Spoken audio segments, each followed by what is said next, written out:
All right, we're going, hopefully. So, Torto, Cool. good to see you, Uh, man. It's been ages. I don't know, when was the last time I saw you? Canada, Canada. 2018. Man, Yeah, a long time ago. that seems like just last year. But, yeah, crazy. So, basically, why are we doing this? I just thought, there's no hockey content out on the net that I can listen to. There's some good stuff in Turkish and in French, but I thought But maybe I'd try and in do. proper English. Yeah, as a typical Kiwi, I have only the one language, English, and I speak that very poorly. So, um, yeah. So let's talk to some people and talk about some hockey. Um, so yeah, let's start with an introduction of you, like you, David. Who are you? How'd you get into hockey, and what's your little history? Just in a little, I don't know. Uh, Well, my name is David, but most of people in hockey call me TORTO by my nickname since I was a young kid. I started playing hockey when I was maybe 2008, 2007, 2008. Like I started quite late, or maybe 26, 25, 26, and we started just like playing for fun in an indoor swimming pool, just family and stuff. The pool was so shallow. I remember it was like 1 meter and 20, and yeah, we were not supposed to. We didn't have even like lefty sticks or anything, so we just use them upside down and just play around. And then we saw that it was like European Championships and stuff, so we just said, why not go? And then since then, we just start playing hockey around here, and then things start moving on. And it's quite been quite a big journey from, at least for me. It's been really fun having it. nice. And what time? So, because you are left-handed, um, Yeah. what at what stage did you actually get a proper left-handed stick? Did you play an international game before you got a proper left-handed stick? No, like gladly because my grandfather used to be a carpenter and my friend was also a little bit of geek. So we just bought some wood at a place, and then I just saw a like a project of a lefty stick, and I just copied, tried to put a little bit of bevel Yeah, so I could flick. nice. And I still have it, and I'll send you a photo tomorrow. You can see it. It's still at my place. Yeah, I even nice. have holes drilled on it and stuff. It Send was me a quite photo. Send nice. me a photo. I can put it in the. I can post it in the comments or something. Yeah, I'll show you. But it was quite nice to have a proper stick to play. And then I remember the first plastic stick that I got was like those ones that everybody got, like the dorsal ones. Yeah, the first dorsal. Yeah, Yeah, but because they were lefty, they were just molded upside down and cut it into lefty ones. So there was no hook, no nothing. But it was nice. quite fun still to play with it. You probably could have And used a then, handle. yeah, Yeah. it worked for a little bit. Nice. And you've played for Portugal. You've coached Portugal as well, eh? The men's teams. Yeah, right now I just play. I'm the captain of the national team. Jojo, the big guy, is the coach. Yep. Yeah, which we keep on trying to help him grow as a coach because he really wants to do it, and it's very nice for us to have someone outside and just keep us on the pace and Yeah, keep us definitely. on the move. Yeah, but then we just keep on helping them. It's very Awesome. nice, and the group is almost all the same. Like with the COVID stuff and everything, like all the young kids that you coached, they have stopped for a while and they've all come back. So like every Wednesday we have like a national team hockey session. So it's like 15, 16 team, sorry, 15 guys, 16 guys showing up. And you Nice. know all of them. Andre, yeah, the Andre, Danny, Rafa, everybody she's still playing. It's Cool. very, very nice. Oh, that's cool. Yeah. So just for other people, yeah, I went to. Oh, I coached Portugal in when was that? 2011 for the Worlds that Yeah, they had in at Portugal, Coimbra. eh? In Coimbra. Yeah, Yeah. And that was cool. That was really fun for me. And yeah, it's very different going to Portugal and seeing the way that you guys did things compared to the way that we have to do things here. Like here, like in New Zealand, we have a training camp and we sort of book like 2 hours in the morning and 2 hours at lunchtime and 2 hours in the evening, and we get that for maybe 2 days if we're lucky, and that's our yeah, training camp. And then for you, I went to Portugal. Guy picked me up Ricardo pick me up at the airport or something, and then we get into this car, which is basically only big enough for two seats. It's like a motorbike Yeah, inside a car, and then we drove at like 160 k's an hour for about an hour on these massive highways, and get to this tiny little town with like 5,000 people in it or something, and a huge castle on the hill, and then there's this big pool, drenched in sunshine, with no one in it, and we've just got the whole pool for what, like yeah, 3 days or something. It was nuts. yeah, as much as we want. It Yeah, just the guys that work in that swimming pool, like all the city council, they're still there, and every time that we need, we just call them and we just book the pool whenever we want. awesome. It's You should awesome. go there. You should go there as much as you can because it's awesome. That was Yeah, but super now cool. we have the another one near my place, like 10 minutes driving, and it's just the same. We can have it whenever we want. Ah, awesome. Or at least like if you book it in time, you can have as much hours as you want. It's fine. Nice. I'm sure you're making everyone jealous from these other countries I, where our pool I keep space on is really. I keep on saying to the countries to just come here and show up because I think people still don't believe that we can have as much time as full as we want. Yeah, no, it's for People think real. that we're telling them just for them to come up, and then is as like you saw. We have the pool whenever we want. Nice. So tell me about lockdown. How did like hockey? What happened to hockey in Portugal when they called the lockdown last year? So last year when they locked down in March the first time, we were meant to go. We were almost getting into a van to go to France to have a training camp, Right. but in the end we decided not to go. So and then we stopped having hockey for 2.5 months until of May, and then since then in about May June we resumed having the hockey sessions, and actually it worked better for us because there's not so many people right now at the swimming pools, so we have more time to have sessions. Right. So right now we have, if we want, if everybody shows up, we have 4 times a week Oh wow. plus plus the junior sessions. That's 2 more days if you want to. Then we can even go to the junior sessions and help them with their technique or whatever we want. So that's quite nice. And then in January this year, they stopped. They put us on lockdown again.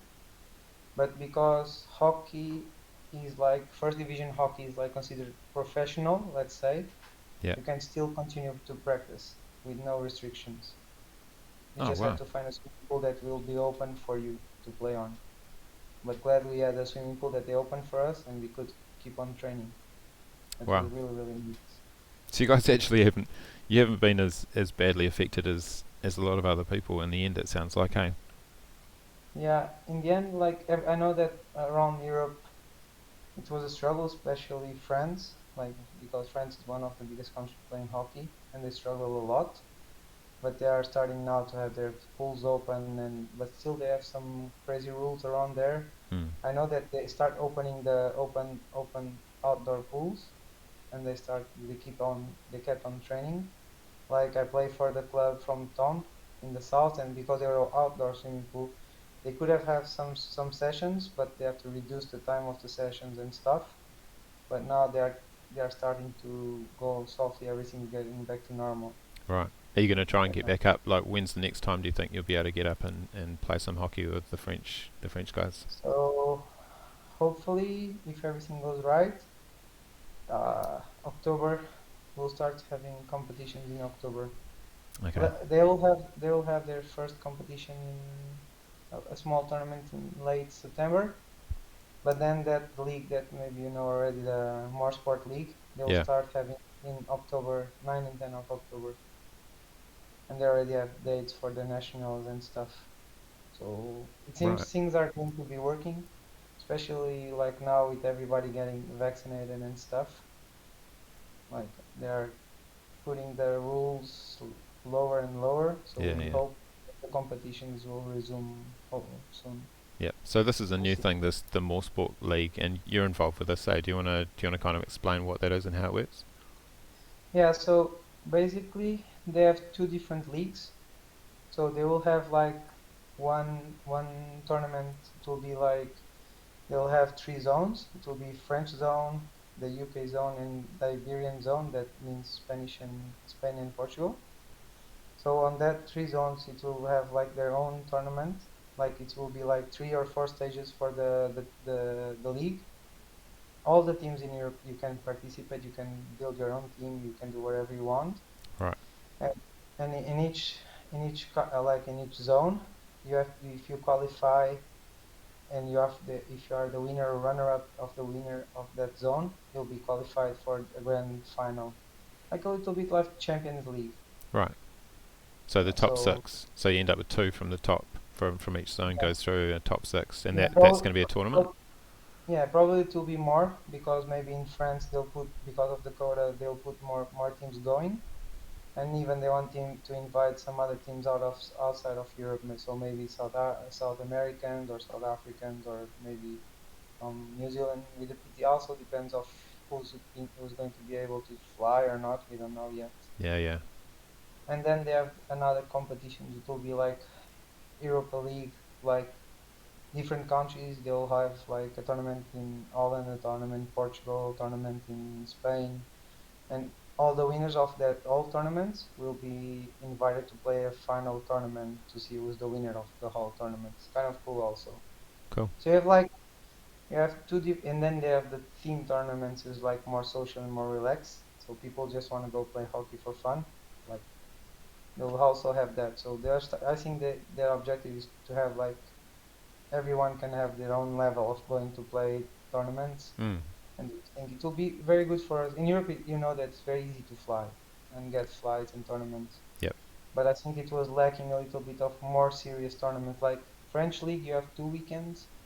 You have a weekend in November and weekend in June. So Yeah. for French people who really want to play competitive style, it struggles. But with this, I think it will go better now. We'll Yeah. see.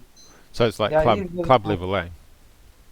Yeah, top level club. I think. Yep. I think that like teams that they are not as strong, they'll invite some other players to come and play with them.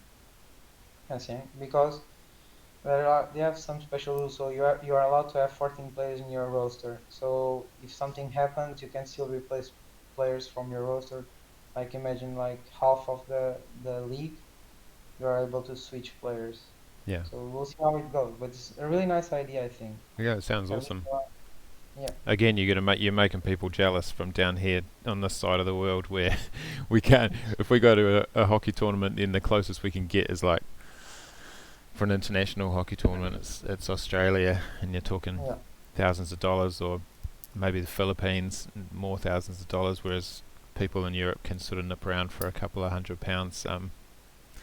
for weekend tournaments, and it's awesome.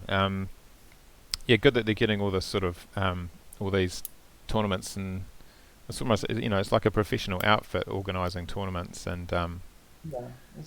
They want to make it as much as professional as you can get yeah, because you are going to have prize money if you win the tournament. and they sort this out as soon as I retire. As soon as I retire, then all they come out with all this stuff. Yeah, It's good we did timing. it on purpose. Let someone else win. All right, so Yeah, we made sure nobody from New Zealand or Australia could fly here I and know, I win know. them all, and then we do it.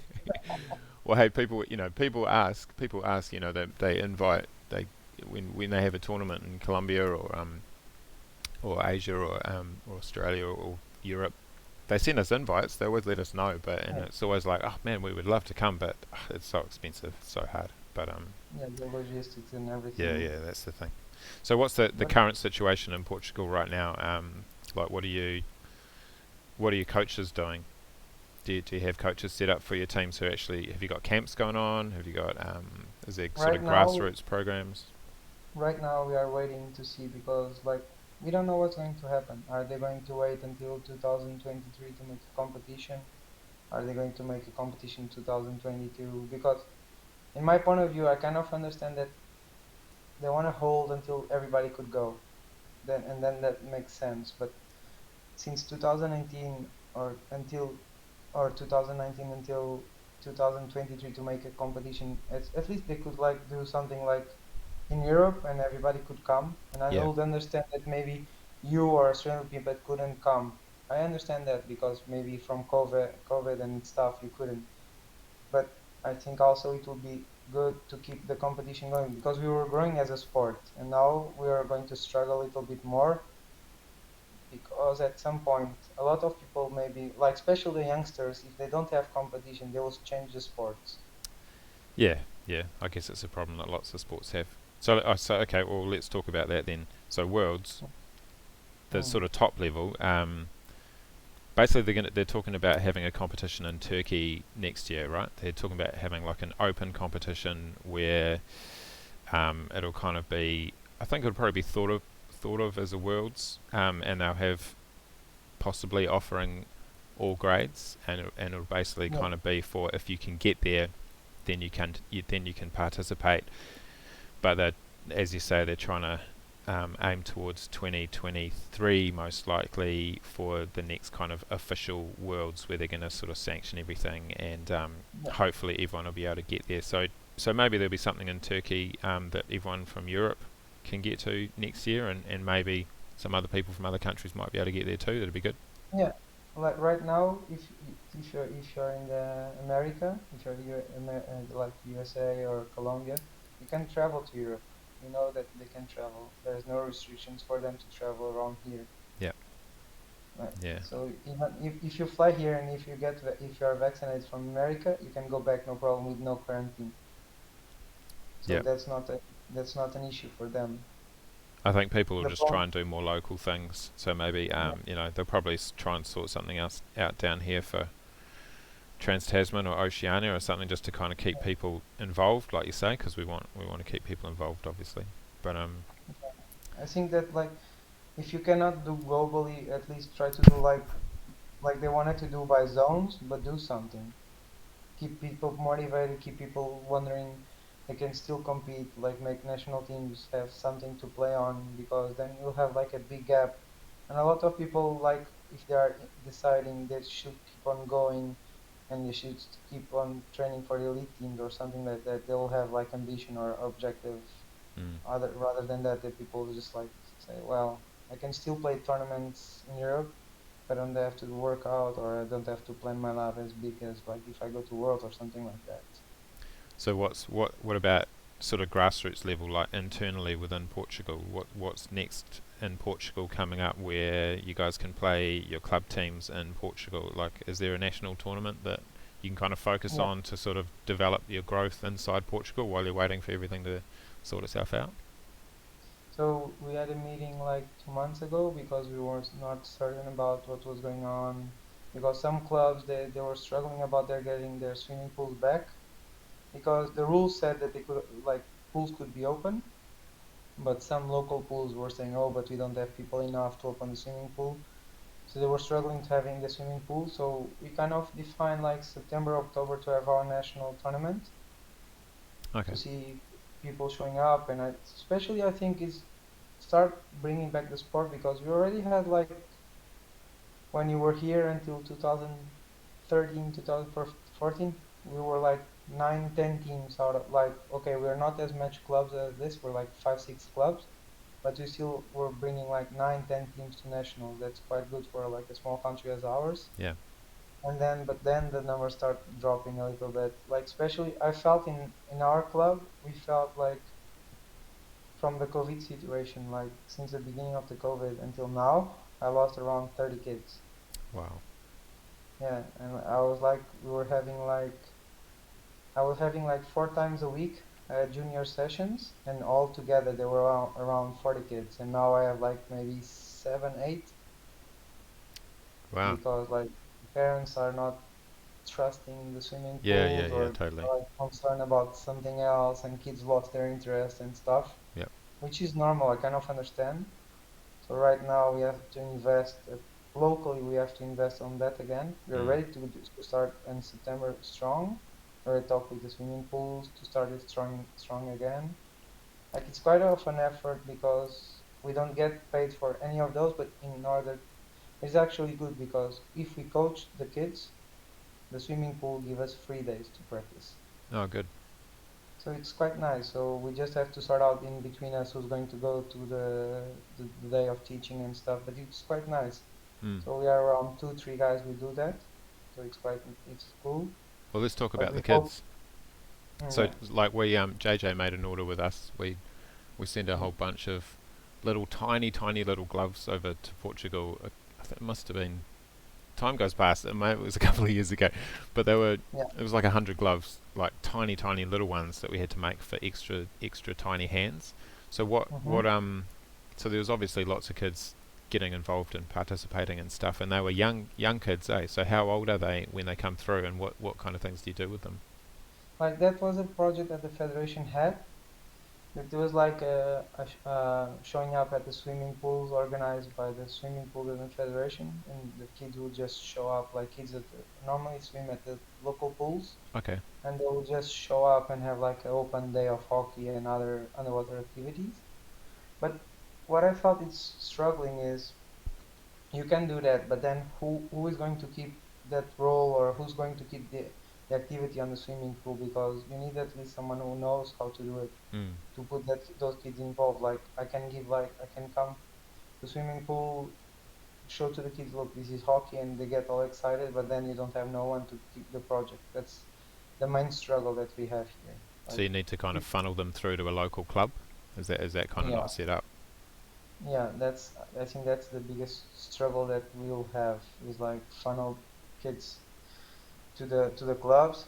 Gladly, like now our club of hockey, like is a professional football club who is playing first division in Portugal. So Yeah. it's called Estoril Praia. So it's quite good because we have a lot of visibility with them, and they are very helpful with us.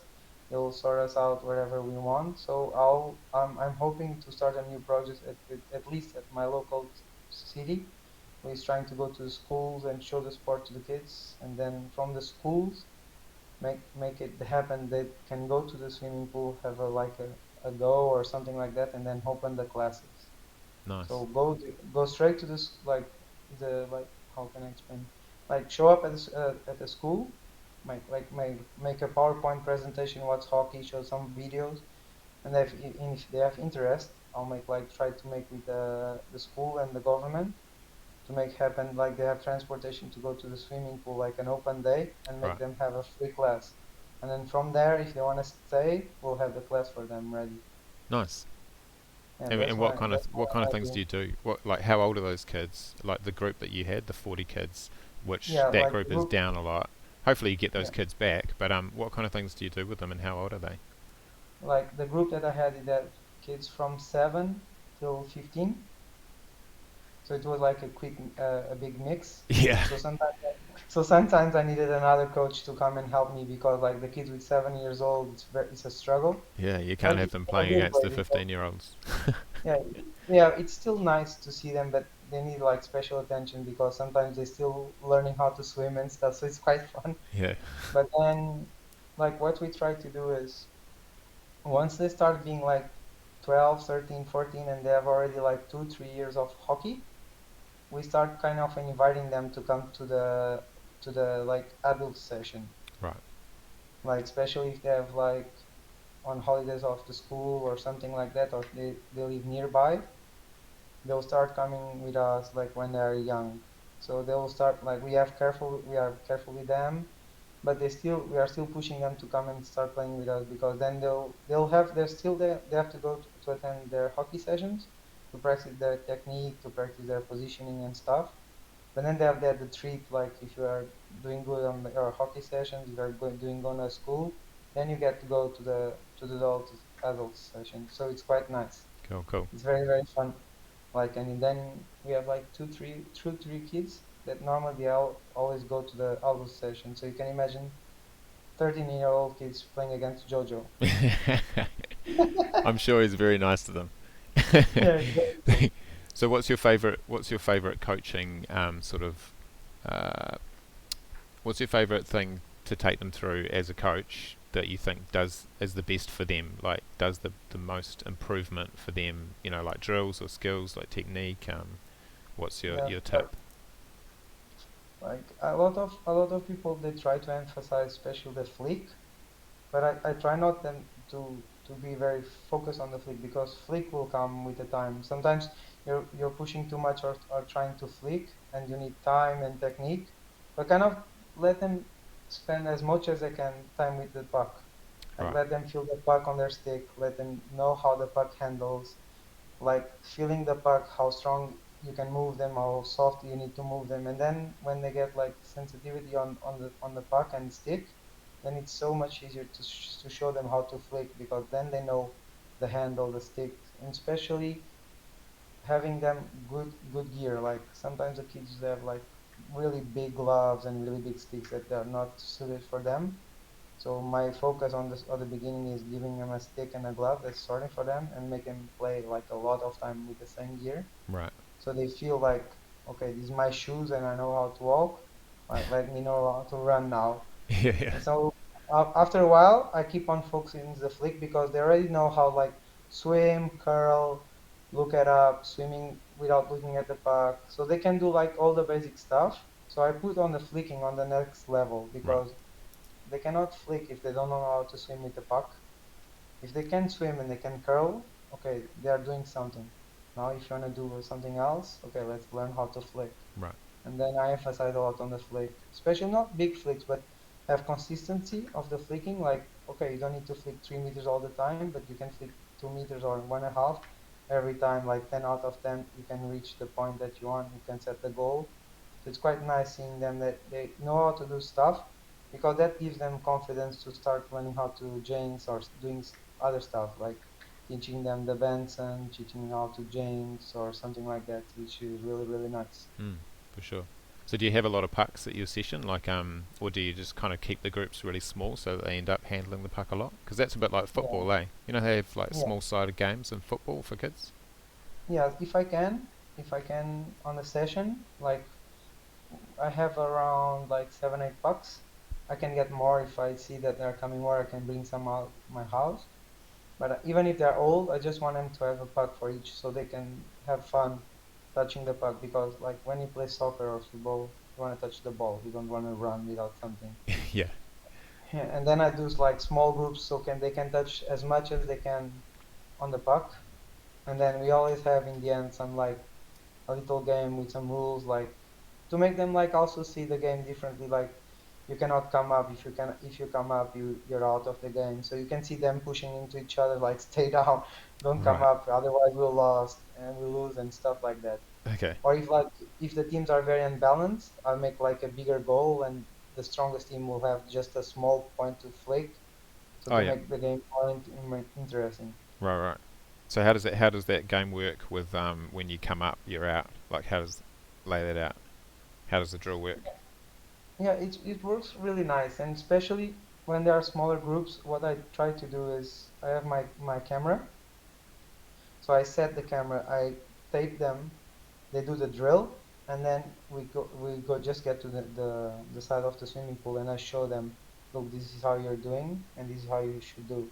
So they see like I can video myself doing it, and then I show them that how they have to do, and then I show them how they are doing, so they can have a comparison between them and and what I need to them to change, and it's quite fast for them to learn. It's really Nice. really fast. So what kind? Like Yeah. So you can actually show them in real time. That like you'll video them, and then in real time you just show them on the screen immediately what they yeah, just did. yeah, you lose a little bit of time on a session, but you gain a lot of on their progression because it's like imagine when you're making your movies of flicking. If you flick like 10 times and you go and watch, you know what you're doing good or wrong. Yeah. Sure. So for a kid that is learning, he sees what he's learning and what he's doing, and then in the exact moment you show them, look, this is you, Yeah. Yeah. and say, oh, okay, I fucked up, and then they'll just go and do perfectly. Yeah. It's very very nice. So what kind of camera are you Also, using for that? Is that just a GoPro or with a screen on the back? no, I used to use my cell phone. So you've got a waterproof cell phone, obviously. Yeah, I just put it on the water and bring it back. But you can do it like with a normal camera. Not you don't need an expensive one. Like you can buy those fake GoPros which have a little screen, Yeah. Yeah. and you can just do it. It's a little investment that you do, but it's worth a lot, Yeah. especially Totally. for the kids. Because then the kids will be so happy. Then what happens is they ask you to send them the videos. They'll post the videos on Instagram. Their friends are watching the videos, and then they will come because they want to play too. So it's like a win-win situation for everyone. Yeah, yeah, yeah. And kids love watching themselves do stuff because it's just Yeah, so it's kind of fascinating when you're little to sort of to watch something yeah, and like go, oh, that's me. That's crazy. So yeah, what kind of cell phone do you have, just out of interest, that's actually yeah. properly It was a waterproof? it was a Samsung S9, Okay. and but the movies that the camera does, it's amazing. You don't need to put a waterproof case. You don't need to do anything. You just put the phone underwater Awesome. and you record it. So it It was quite nice. was pretty easy. Yeah. Yeah, Yeah. I Equipment's couldn't getting complain. good. Okay. So Yeah. next, I've got a question for you. What's your most Mhm. important tip for new players? If you have a new player at your club, maybe there's a young player coming up and they've got all the basics, and then they're Yeah. kind of looking to make that step to a sort of higher level. What's your most important tip for them, do you think? So when they're starting, they want to bring up their level. Yeah, Is they want to play at your level, but at the moment they've just got the basics and they want to play top level. What's the most important thing that you could tell them, do you think? for me like I have three rules. Like a lot is first is positioning. If you learn how to position yourself and keep on watching games, like just go YouTube or something, mark a player that you really want to see how he plays, and watch how he moves. Watch how he moves a lot of times. Learn with their moves. Like it's so easy right now. Like all the games from Worlds and stuff are on YouTube in great quality. Like I remember watching your games from 2008 in Durban. I couldn't see nothing. It's like gorillas in the Like mist, eh?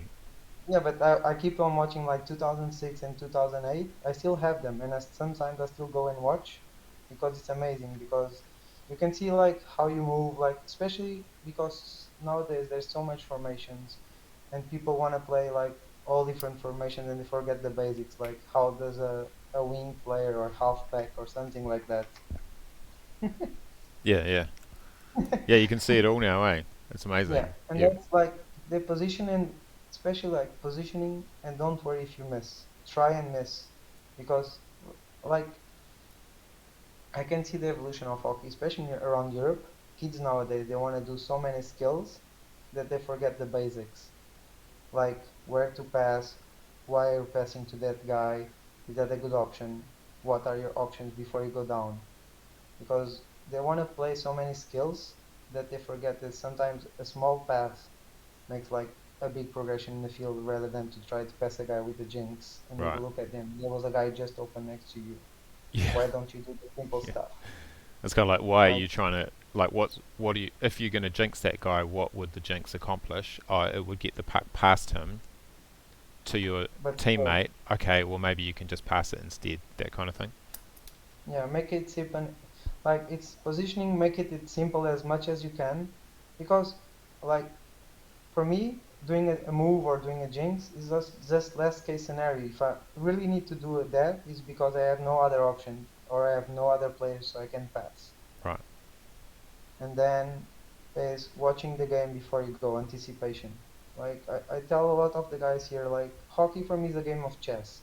If you're one step ahead of the opponent, you're always winning. Even if you don't have the puck, but you're watching what they're doing, then you get ready with one or two solutions before you get the puck. You know, if you miss the first solution, you still have one backup solution.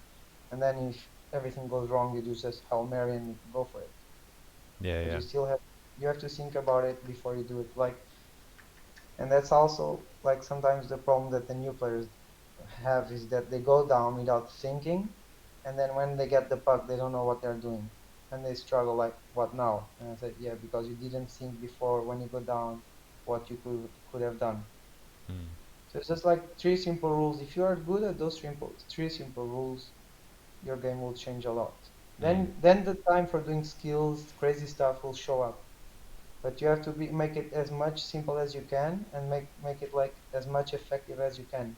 If you're effective, your teammates always have air, and if you fuck up, it's no problem because everybody's still down and everybody can help you. But if you try to do something nobody understands what you're doing, then they are out of position to help you. They are going to come up because they don't know what you're doing, and then you're alone by yourself down there. Yeah, yeah. Exactly.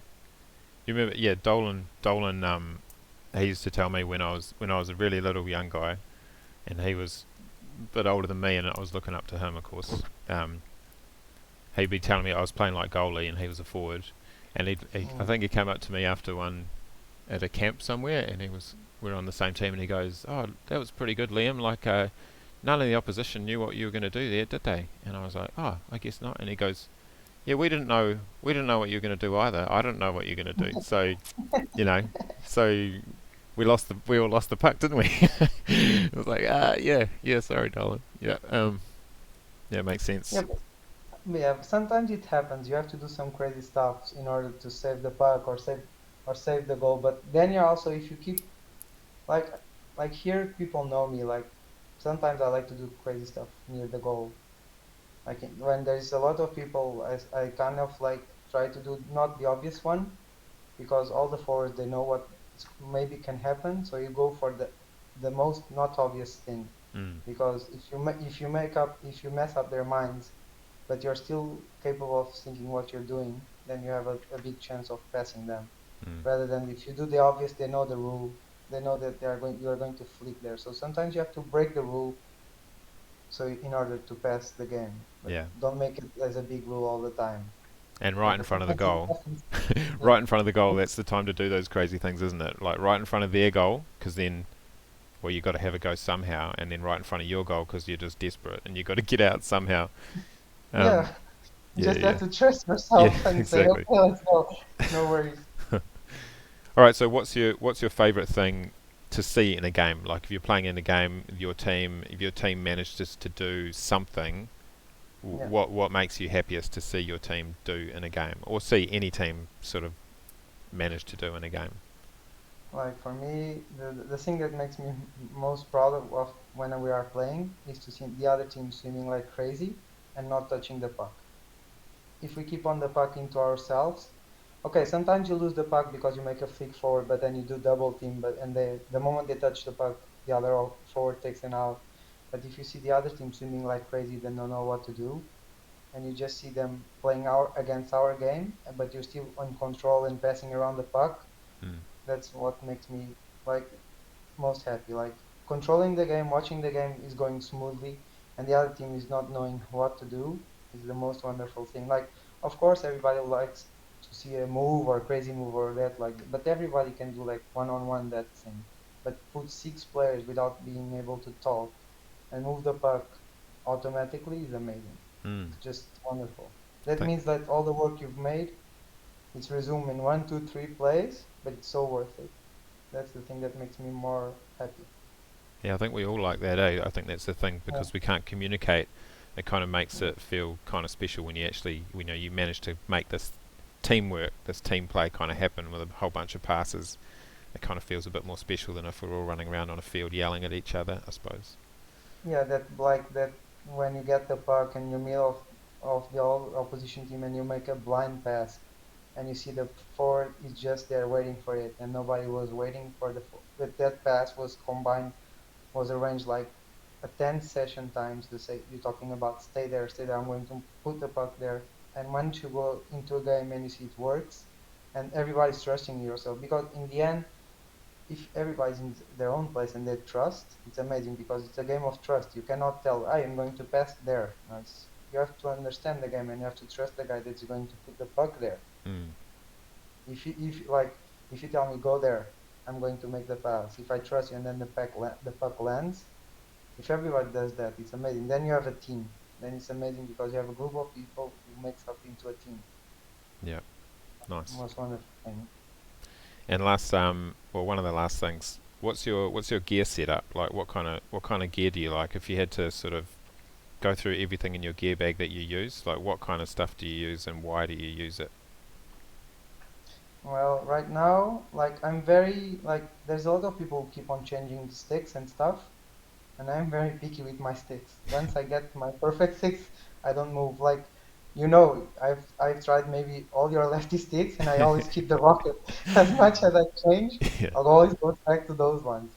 yeah. So my best overall sticks are the rocket. I love them. Like sometimes people say, "Oh, they are maybe a little bit too small for the goalie." That's where I normally I play, but I say they are small, but they are so fast when I'm playing goalie that it's so hard for the forwards to catch me as well. So it's like a really good balance puck Mm, stick. And then normally at the hockey sessions, I use your heavy tank, the number two, the What's new that? one. The The for a tank stick? two? No, no, for the glove. Oh, a glove. T2, The the new one. T2s? Yeah, the T2s. Right. But then on for games, like for worlds and stuff, I do my own because I have the mold of my hand. Yep. So I do my own. Like for the sessions, I prefer a glove to protect me more because the intensity of the sessions. But when I go to Worlds, I don't care a little bit of getting hurt because there's referees, there are more stoppage game, while there's a normal session you get more hurt normally. Right. So I use my own custom gloves. Then not the mask is always the same, the micro mask, Yep. the small one, So it's a small the glass mask as well. yeah. Yep. And then the that one the Boscha snorkel that all the French ones use. Okay. I like the mouthpiece. It's very wide, so it's kind of like even if you're relaxed with your mouth, it's kind of nice because it stays there. Hmm. And then now I'm using a new fins. It's a French ones, the rubber ones, kind of like Najad and stuff. Oh, But the with the ones with the big veins on them, yeah, like they kind of, oh, what are they called? Power fins. but yeah, power fins. I Power kind of fins. like those ones. Right. I am using the hard ones.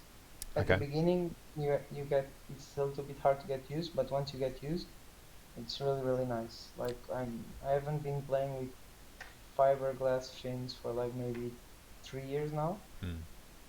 and I really like them. Like I think it changed a little bit the hockey style of each one, but like especially for me, I prefer like a fast start, and then you just can keep the throttle, while other players they prefer like a slower start, and then they'll get speed as long as they go. Yeah.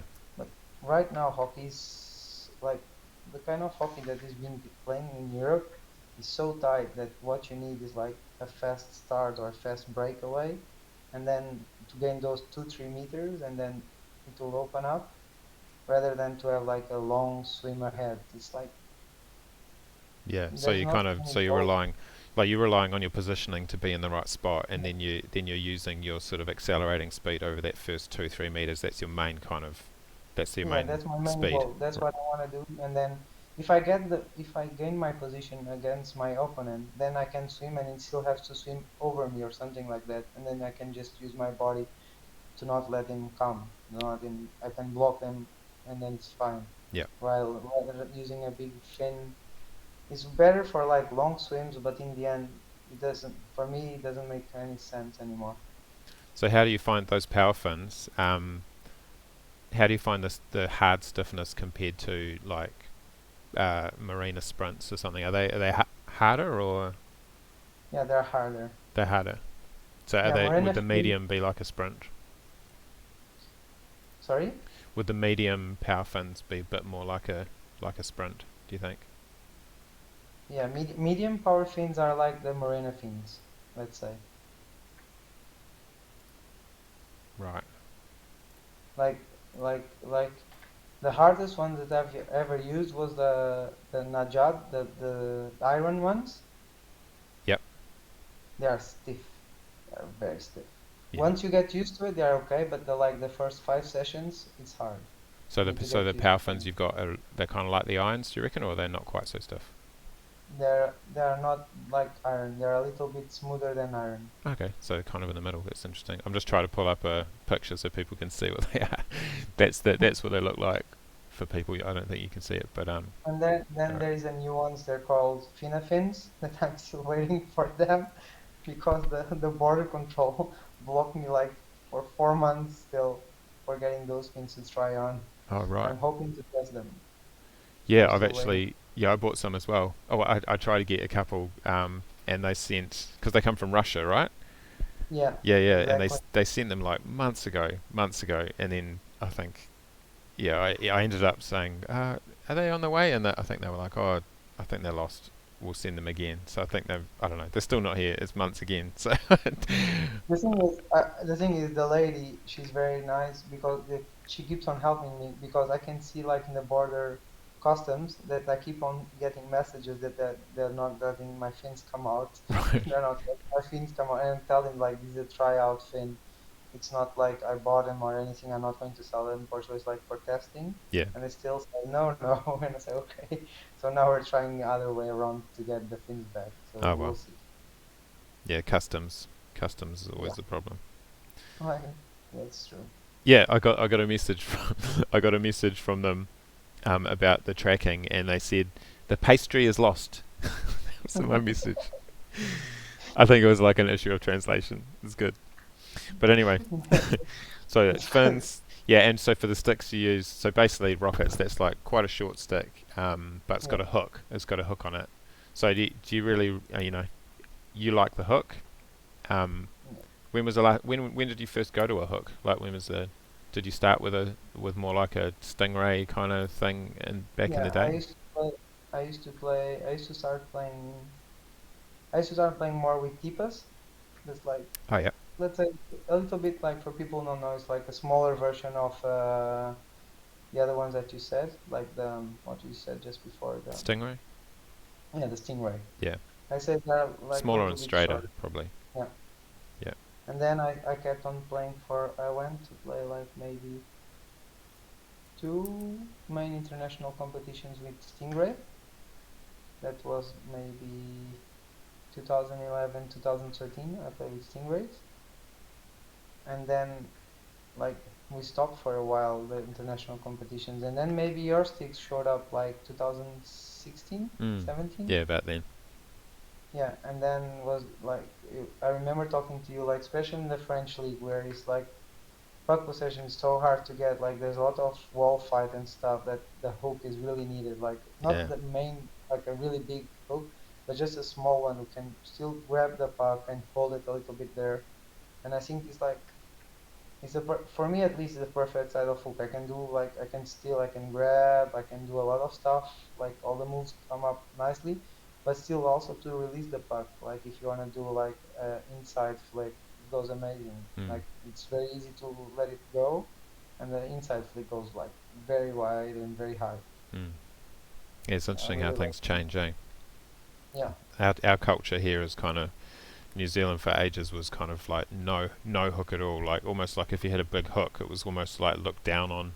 People would look down on you like, what the hell is that? Like, how can you, because we would, all our skills were all sort of front facing, and we didn't really focus on curl. When we did do curls, then it was, the focus was on like your wrist angle and monkey grip and stuff to make your hook. But yeah, that's changing, and there's a lot more um, sort of people are using a lot of different sticks here now instead of all the same, which is good.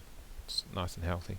But yeah, yeah. Sometimes it's also the when you learn like you can see like you sell sticks to friends. Friends, they don't like the rocket they like, but if you give them tomahawks or a little bit bigger, they'll love them.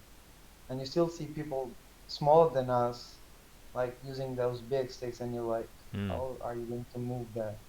But they still like them and say like, that's how we learn, that's our style, and well, that's okay. Yeah, Like yeah. everybody, And the skill set, if it suits your skill set, is fine. Like there's a lot of really good players who basically they just rely on really basic. They just rely on a good dummy, yeah, a pass, and then just turns, and that's all you need. If you're in the right place and you're at the right yeah, time and you're doing the exactly. right thing, then that's all you really need. But I kind of see the hook like just a little bit of like emergency head on, like when you really need to hold a little bit tighter, it will help you a little bit because it makes it harder for someone else to take the puck away from you. yeah, Because if you have good technique, like even if you want to steal the puck from someone, if you have good technique, you can steal like with even stick. You just have to know how to remove it. yeah, it just raises your percentages in those 50-50s, eh? I think. Exactly, Yeah. exactly. That's what I feel. It's funny because we're sort of used to playing against each other here, and then Hmm. and so if you get in a 50-50 where two people are hooking the puck against each other, then you know Yeah. that generally you know what kind of how often you'd come off with it.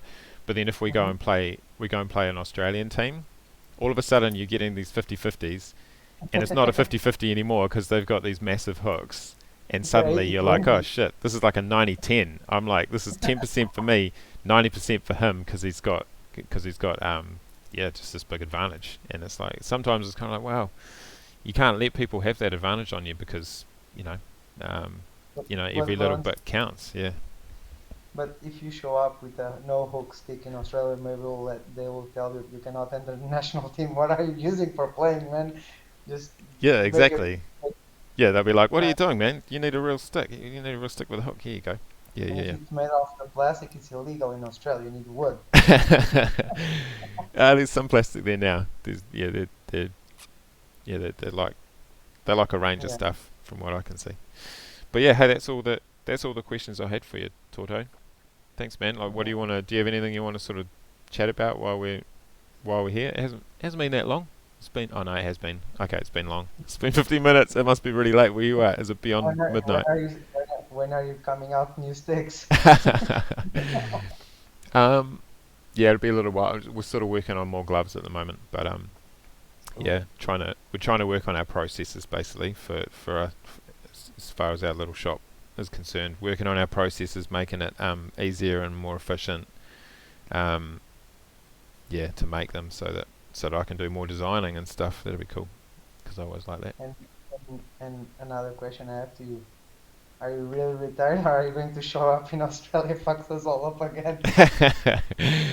No, I'm pretty sure I'm retired. I that was a good ending for me in 2018. It was like a dream end for me. So and I didn't really Yeah. think I was going to get it. So it's kind of like it was a cherry on top, and I don't want to mess that up. So Yeah. yeah, and Understandable. also I want to coach. Like, so I was trying to coach for our part. We were all set up, and we were kind of on the way to having a really good team that was all sort of getting on with each other, and was feeling in a good place for that Worlds coming up in whenever it was last year, and then sort of COVID sort of Yeah. messed it up for everyone in every country, and including us. So, but I was coaching, so I was yeah, I was going hard coaching, and kind of enjoying it, and I still want to do that, even though I think we've had to cancel all our coaches' contracts here, and we all have to apply again because it's been too long. You can't sort of you can't expect a coach to sort of say, "Hey, I'm Yeah. going to coach with all this effort and open ended with no timeline." So, but I do want to coach, so I'll apply again. And That's also a big problem for all the other teams. yeah, yeah, Just totally. stay home and rest. Stay home and rest. Yeah. We say save your money. Hey, save your money. That's good. At least that's something we can save our money. But No, it'd yeah, be amazing to see you, even if you're not playing as a coach, like a big head up for New Zealand because like we all know what you can still do for this sport and like I think you're a little bit ahead of all everybody's ideas when we met you. Especially in 2011, your idea was like everybody was what looking at you, what this man is saying, is he crazy? But like, thanks, after a while, it all makes sense. thanks, Like we man. were like, okay, he was right, sorry.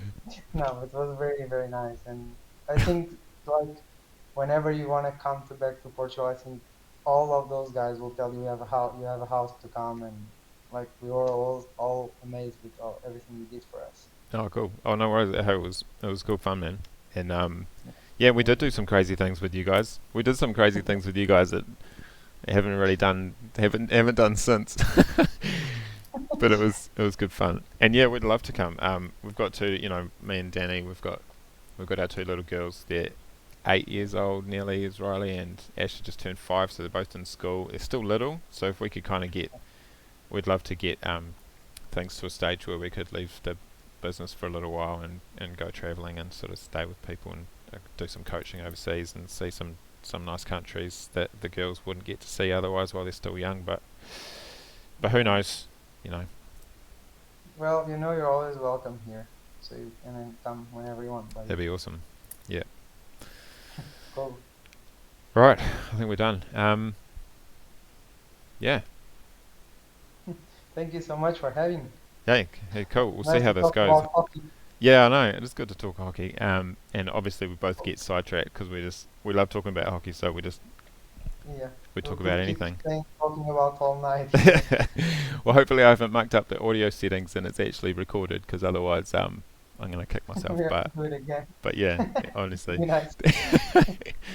yeah, this is the first attempt, so we'll see if I can get this uploaded and for anyone listening, like if you want to see just hockey content, you know, interviews, people chatting about hockey, we'll try and talk to people about what they're doing with their coaching, tips as players, all that kind of stuff, similar to what we've just done here with David. Then I don't know, put it in the comments, let us know that you like it, and we'll try and do some more. All Cool. right, Cool. See you, catch you later, buddy. dude. I'm gonna Thank you s- so I'm much. gonna hit stop.